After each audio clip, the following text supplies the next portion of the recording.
써서 오늘도 은혜 받는 시간 되길 원합니다. 성령님께서 온전히 말씀을 조명하시고 하나님의 의도대로 말씀이 선포되게 하여 주시옵소서.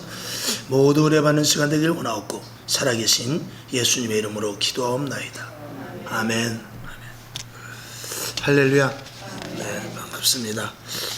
9월 마지막 주를 맞이하여서 하나님의 은혜와 축복이 여러분 직장과 사업장과 가정과 계획하는 모든 일들이 심령 그 깊은 곳까지 하나님의 충만이 넘치기를 주님의 이름으로 축원합니다.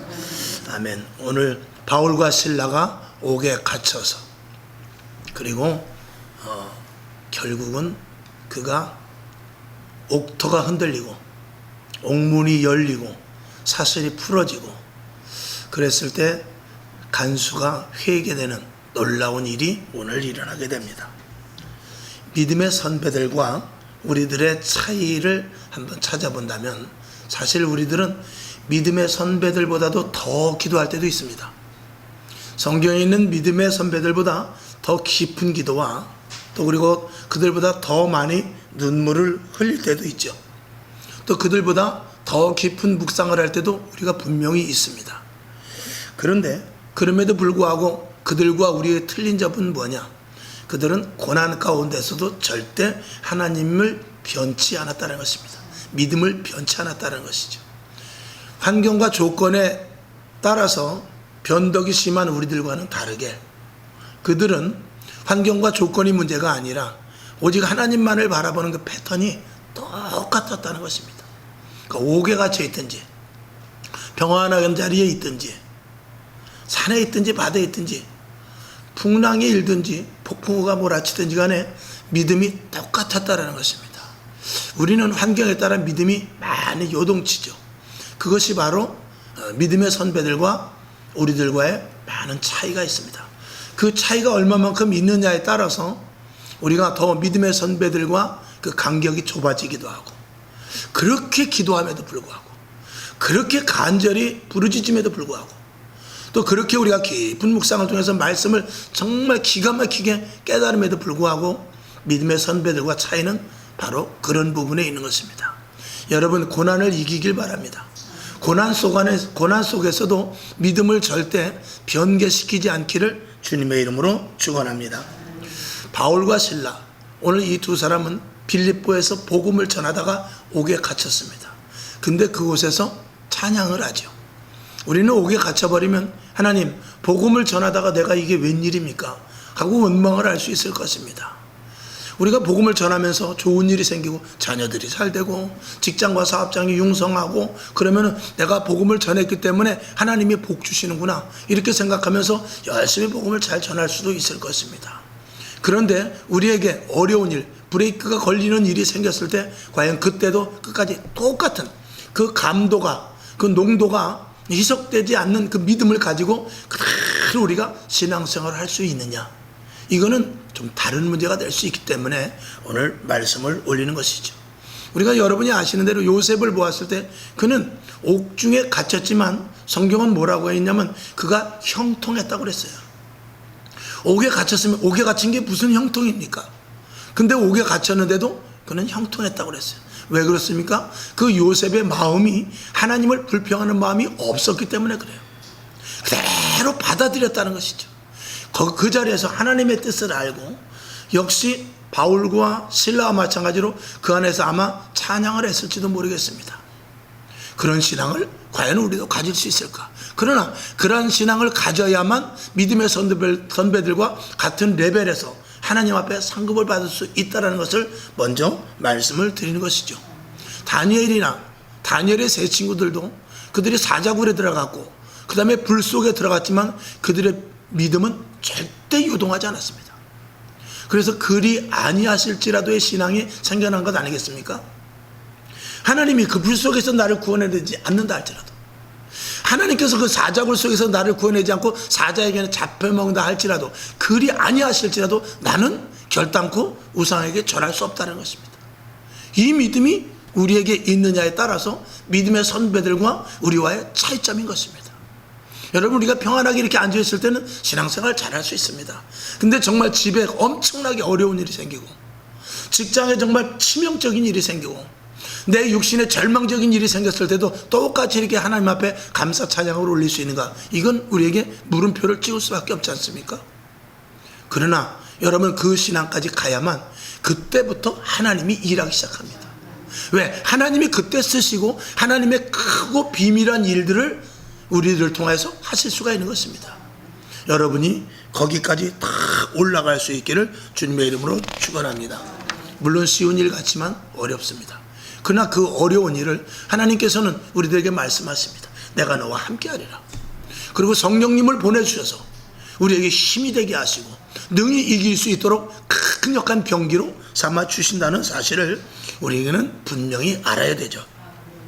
평안하고 또 우리가 안정되어 있을 때는 누구나 잘 예배드리고 누구나 기도할 수 있다라는 것을 말씀을 드리며 고난 가운데 더 빛을 낼 수 있는 여러분이 될 수 있기를 주님의 이름으로 축원합니다. 그러니까 성령 충만하지 않으면 우리가 진짜 예수 믿기는 어렵다. 예수 믿는 신용을 할 수 있습니다. 종교인으로서 종교 생활은 할 수 있지만 진짜 그리스도인, 진짜 예수 믿는 사람이 되기 위해서는 완전히 이 성령의 사람이 되지 않고는 우리가 온전한 신앙생활을 할 수 없다는 것을 말씀을 드리죠. 자, 오늘 바울과 실라가 복음을 전하다가 옥에 갇혔고 그리고 나서 그 밤에 찬양을 했는데 그 찬양을 통해서 옥토가 흔들리기 시작합니다. 그리고 옥문이 열리고 발에 묶였던 착고가 풀어지기를 시작합니다. 놀라운 일이 일어났죠. 여러분, 감사, 찬양은 문제가 해결되는 열쇠인 줄로 믿습니다. 그래서 우리가 감사하지 못할 때 감사하는 것이 진짜 감사다. 어려울 때는 우리가 똑같이 불평불만하면 세상 사람들과 우리가 다를 바 없습니다. 만약에 우리가 하는 일이 계속해서 잘 되고 우리가 하는 일이 계속해서 승승장구한다면 여러분, 예수 안 믿을 사람 어디 있습니까? 예수 안 믿을 사람은 어떻게 해요? 그런 예수 같으면 아마 저와 여러분 딴 사람 예수 못 믿고 나만 믿으려고 할 거예요. 그런데 예수를 믿는 데 있어서는 반드시 걸림돌이 생기기도 하고 어려움이 생기기도 하는 것입니다. 그때 우리가 감사할 수 있는가? 그때 정말 그 위기를 하나님과 관계 속에서 풀 수 있는가? 이것이 우리가 분명히 알아야 되고 또 해야 될 숙제이면서 그 관문을 넘어가야 되는 줄로 믿습니다. 로마서 14장 8절을 한번 보겠습니다. 사도 바울의 고백인데 우리들도 이 고백이 있어야 될 것입니다. 시작. 우리가 살아도 주를 위하여 살고 죽어도 주를 위하여 죽나니 그러므로 사나 죽으나 우리가 주의 것이로다. 아멘. 이 고백이 저와 여러분에게 그냥 읽는 것으로 끝나는 것이 아니라 진짜로 우리들에게 있을 때 스데반과 같이 순교할 수 있고 다니엘의 세 친구와 같이 사자굴이나 그리고 불못이라도 얼마든지 들어갈 수가 있는 신앙을 갖게 되는 것이죠.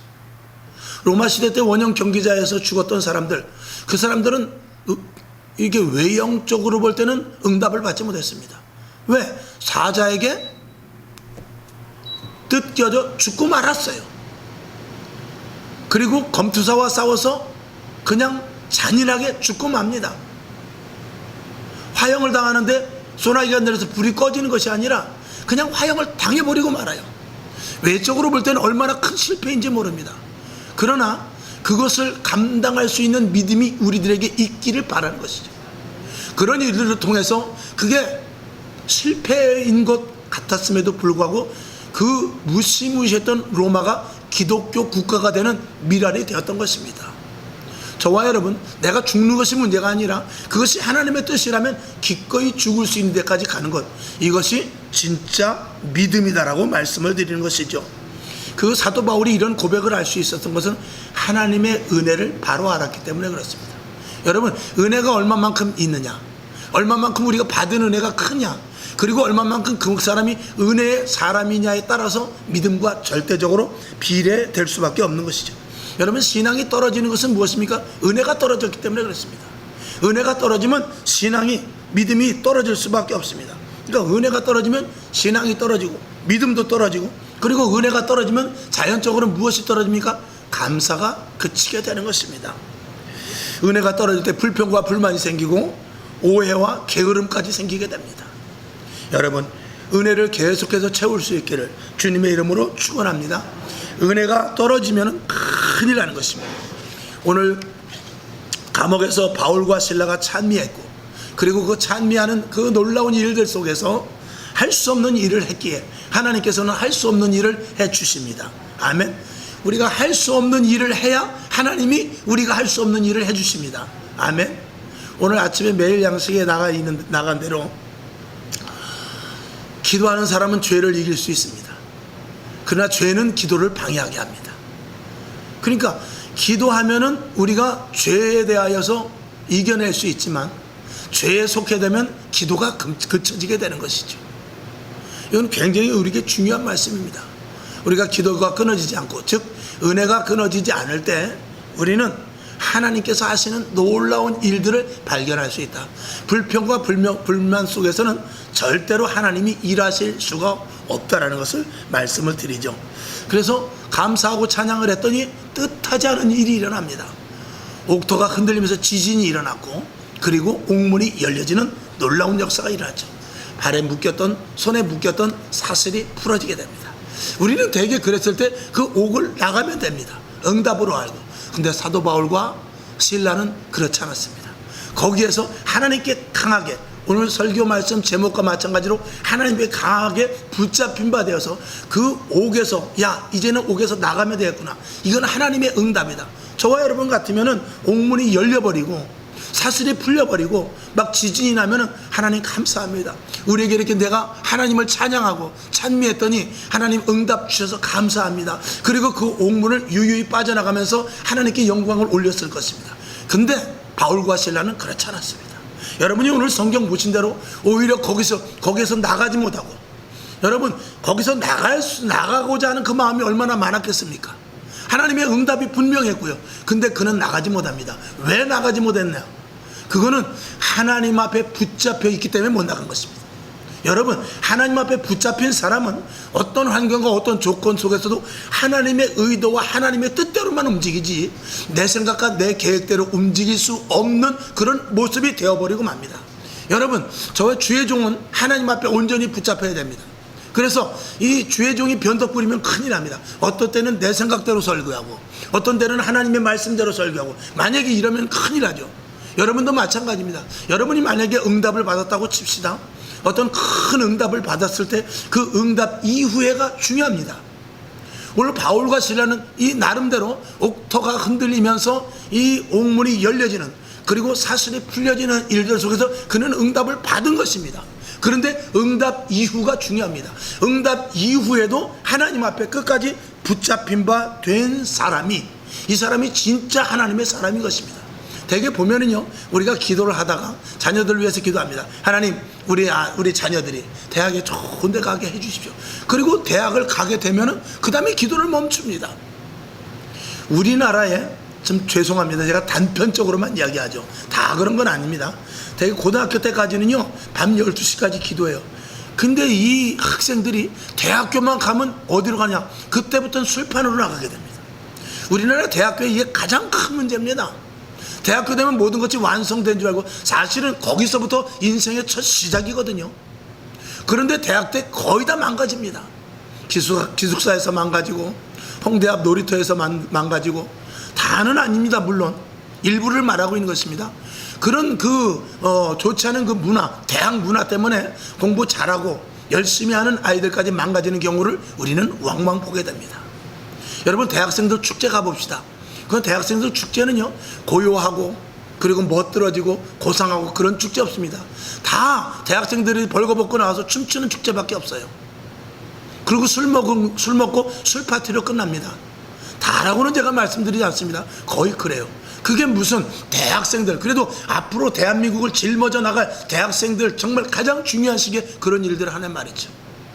그래서 거의 보면은 이 믿는 자들도 그렇습니다. 우리 믿는 분들도 자녀들이 대학 가면은요, 군대 가고 대학 가면은요, 그때부터 슬슬 탈선을 하기 시작해요. 고등학교 때까지 교회 잘 다녔던 애들이 대학교 가서 탈선하기 시작합니다. 군대 가서 탈선하기 시작합니다. 그게 무슨 이유입니까? 이런 것들이 우리가 어떤 한 과정을 이루었을 때 그 다음 단계에 있어서 더욱더 하나님의 깊은 뜻을 우리가 바로 헤아려 나가지 못하기 때문에 그런 것입니다.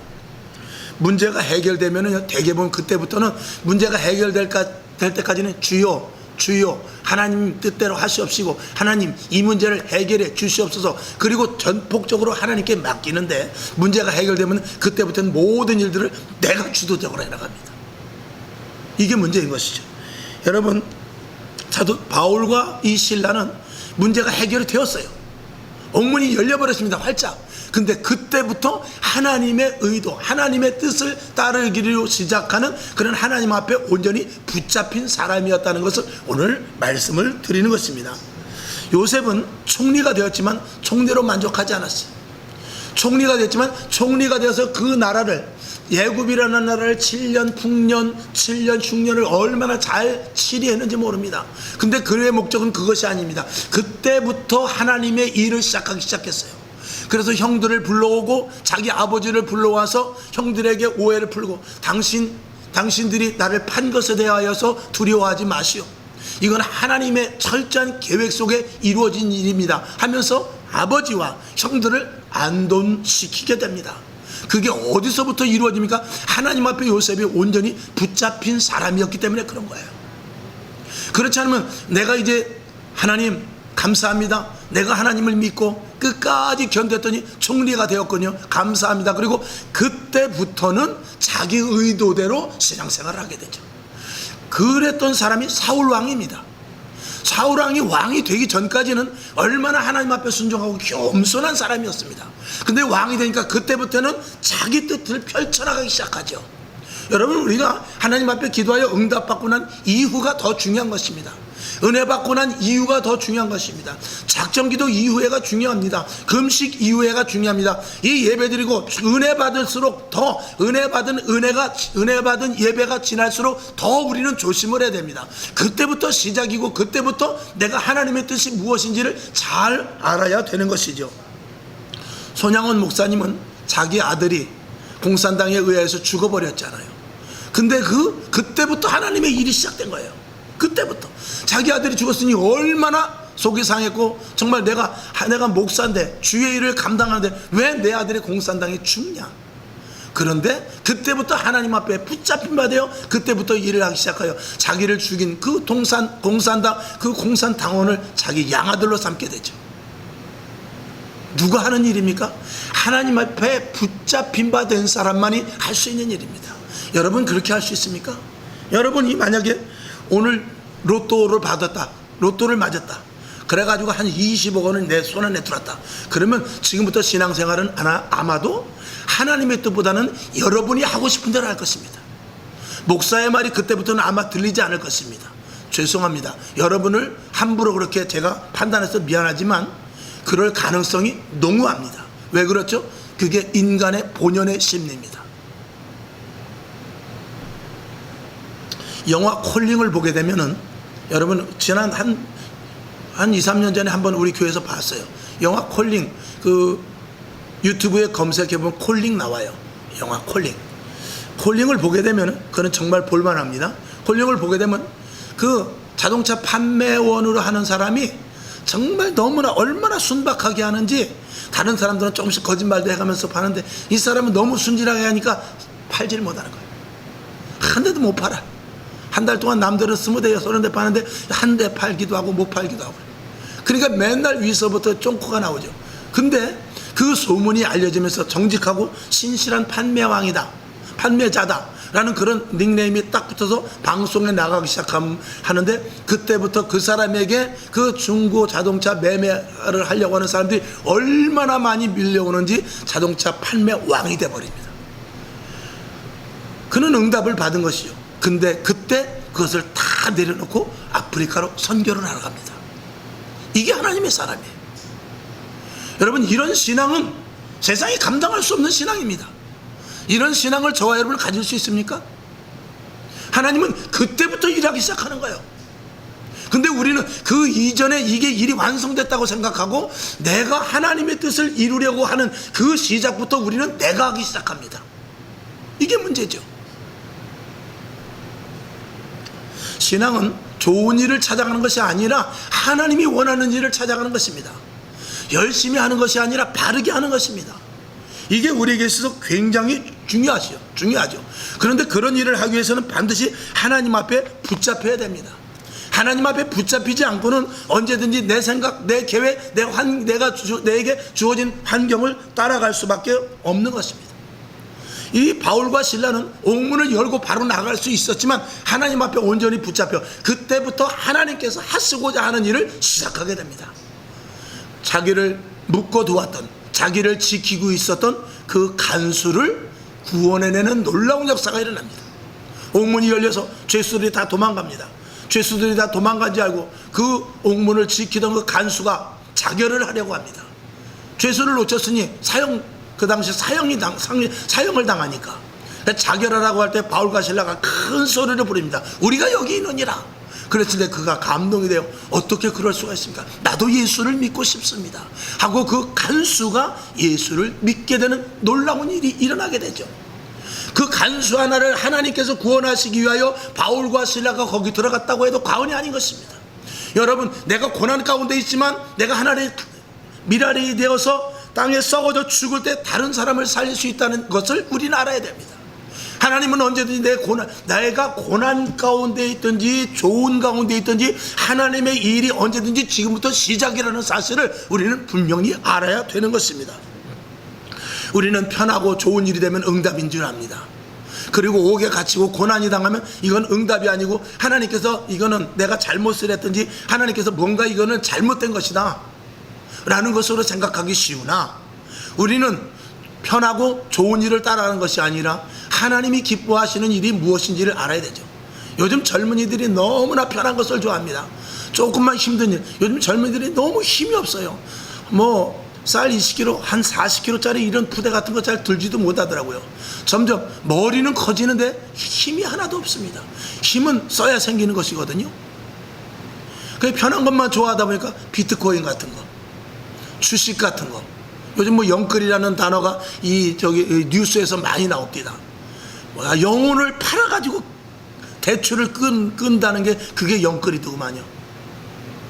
영혼을 팔 정도로. 그래갖고 끝까지 대출을 최대한 얻어가지고 집값이 오른다니까 집을 사는 것, 그런 것들을 영끌이라고 해요. 그리고 주식이 하는데 내가 가진 한도를 다 이렇게 빚으로 얻어가지고 그걸 빚투라고 그러는데 빚투자, 그렇게 해서 주식을 사고. 이건 어떻습니까? 비트코인 같은 거 이번에 다 절단 났죠. 주식이 다 떨어지죠. 그리고 집값 떨어지죠. 또 다단계 같은 거, 이런 것들은 다 그냥 내가 손쉽게 할 수 있는 것이기 때문에 거기에 다 손을 댑니다. 여러분, 하나님은 그런 거 원하지 않습니다. 하나님이 원하는 것은 내가 고난에 있든지 평안에 있든지 내 있는 자리에서 최선을 다하고 그 자리에서 그것을 가지고 하나님께 영광을 올려야 돼요. 요즘 공무원들이나 회사에서 보면요, 그 주식이 오르나 내리나 회사 일을 안 한다는 거예요. 한쪽에다 핸드폰 틀어놓고 그리고 떨어졌나 올라가나 거기만 관심을 가는 것이죠. 여러분에게 만약에 주식이 계속 떨어지는데 주식을 한 1,000만 원어치 1억 원어치 샀다고 칩시다. 그러면 제가 드리는 설교 말씀 집중이 되겠습니까? 절대 안 됩니다. 교회 와서 예배 드는 것이 아니라 1시간 떼고 가서 또 주식을 들여다봐야 돼요. 얼마 올랐나, 지금 장이 어떻게 돼 있는가, 여기에 관심이지 교회 예배 관심 없습니다. 그리고 주식이 오르면 그것이 응답인 줄 알아요. 그런 하나님 아닙니다. 그런 하나님 같으면 이 땅에 예수 그리스도를 보내시지 않고 그냥 너희들 옛다 먹어라 구원 주고 맙니다. 절대로 하나님은 그런 하나님 아닙니다. 우리는 모든 것들을 쉬우고 편안하고 그리고 내가 잘 먹고 잘 입고 잘 살면 그게 응답인 줄 아는데, 그게 응답이 아니라 하나님의 응답은 내가 어느 자리에 있든 간에 하나님께서 하실 일이 있다 라는 이런 개념을 우리가 분명하게 가져야 되죠. 그러니까 어떤 일을 하다가 내가 실패가 될 수도 있고 어떤 일을 하다가 정말 낭만과 어려운 자리에 있을 수도 있지만 그것이 하나님께서 나를 통하여 일하기 시작이라는 것을 우리는 깨달을 수도 있어야 되는 것입니다. 이것이 없으면 우리의 신앙은 날마다 그 자리입니다. 그리고 우리의 신앙은 조금 무엇든 일이 안 될 때는 불평과 불만이 되지 않습니다. 여러분, 그렇게 신앙생활하면 내 생각과 내 계획과 내 자랑과 내 지식과 그리고 내 경험과 내가 할 수 있는 그 노력을 가지고 돈을 버는 수밖에 없어요. 그리고 사업을 할 수밖에 없습니다. 그리고 세상을 살아갑니다. 그거는 자기가 사는 것입니다. 절대 하나님의 큰 도움은 절대로 받을 수 없습니다. 단언합니다.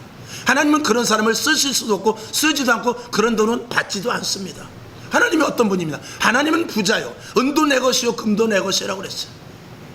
여러분에게 철저한 신앙관을 가지고 이 바울과 실라를 통해서 응답받았다, 아 이게 됐구나, 하나님 감사합니다가 아니라 그 자리를 빠져나가지 못하고 그 안에서 하나님께 붙잡힌 바 되어 거기서 할 일을 찾았던 이 바울과 실라의 신앙을 저와 여러분이 가지라는 거예요. 그러니까 고난이 내게 유익이라고 그랬어요. 왜 유익이냐? 고난 속에서 그때부터 이제 하나님께서 하시고자 하는 신비한 일을 시작하기 때문에 그렇죠. 바울과 실라는 어느 현장이냐가 문제가 아니라 하나님의 뜻이 무엇인지를 항상 알기를 원했고 붙잡힌 바 되기를 원했고 붙잡혔던 사람인 것입니다. 저와 여러분도 마찬가지입니다. 그렇게 되기 위해서는 사도 바울은 이렇게 말합니다. 데살로니가전서 5장 16절부터 18절까지를 보죠. 시작. 항상 기뻐하라. 아멘. 쉬지 말고 기도하라. 아멘. 범사에 감사하라. 이는 그리스도 예수 안에서 너희를 향하신 하나님의 뜻이니라 그랬어요. 그러니까 항상 기뻐하고 쉬지 말고 기도하고 범사에 감사하는 것, 어디에서든지 어떤 상황에서든지 어디에 처해 있든지 간에 이렇게 하라는 것입니다. 이렇게 되면 감사하고 저렇게 되면 아니고, 이거는 내 생각이에요. 그렇게 되는 사람은 이렇게 돼서 잘 됐을 때 그때부터는 내가 신앙을 끌고 가게 된단 말입니다. 그러는 것은 하나님께서 원하지도 않고, 그렇게 되었을 때 하나님은 그때부터는 손을 놓기 시작합니다. 자의로 신앙생활을 하는 것이죠. 자기 생각으로.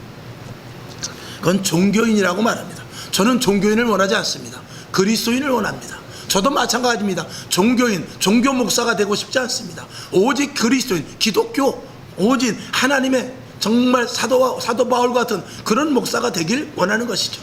그래서 고난이나 힘듦이나 어려움이 문제가 아니라 거기서 하나님의 뜻을 발견하고, 하나님 여기서 내가 해야 될 일이 무엇입니까 하는 것을 찾을 수 있는 목사가 되기를 원하는 것이죠. 여러분들도 그 길에서도 좀 성숙하고 좀 멋있는, 그리고 믿음의 선배들의 견주시 있을 만한 그런 믿음자들이 되어야 하나님께서 그때부터 부어주시죠.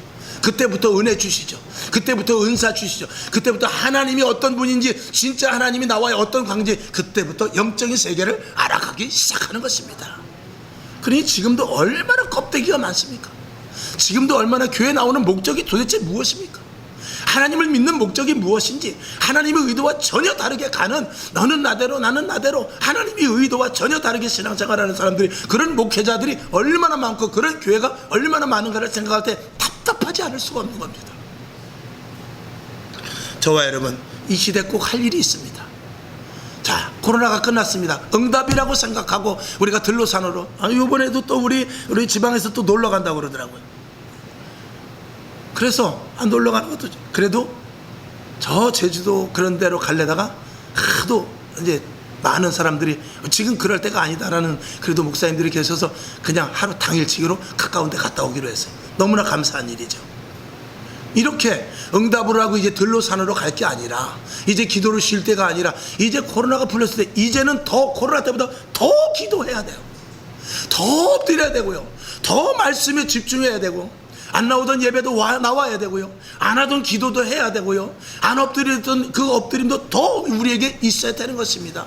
이게 이제 지금부터 하나님께서 일하실 텐데, 이제 코로나가 해제돼서 교회가 문이 열렸으면 이제부터 하나님이 일하실 시간 아닙니까?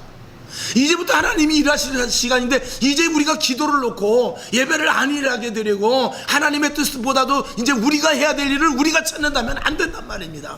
이게 답답한 일이죠.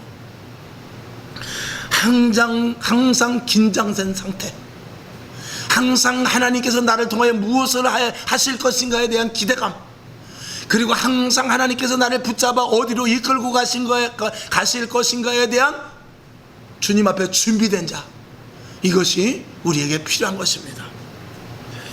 결론으로 말씀을 드립니다. 고난과 평안, 이런 것들을 구별하기보다 그 어떤 환경이 됐든지 그 안에서 하나님께 붙잡혀서 하나님의 뜻을 알고 순종하는 여러분 되시길 원하며, 고린도후서 12장 10절을 보겠습니다. 시작. 그러므로 내가 그리스도를 위하여 약한 것들과 능욕과 궁핍과 핍박과 곤란을 기뻐하노니 이는 내가 약할 그때 곧 강함이니라. 아멘.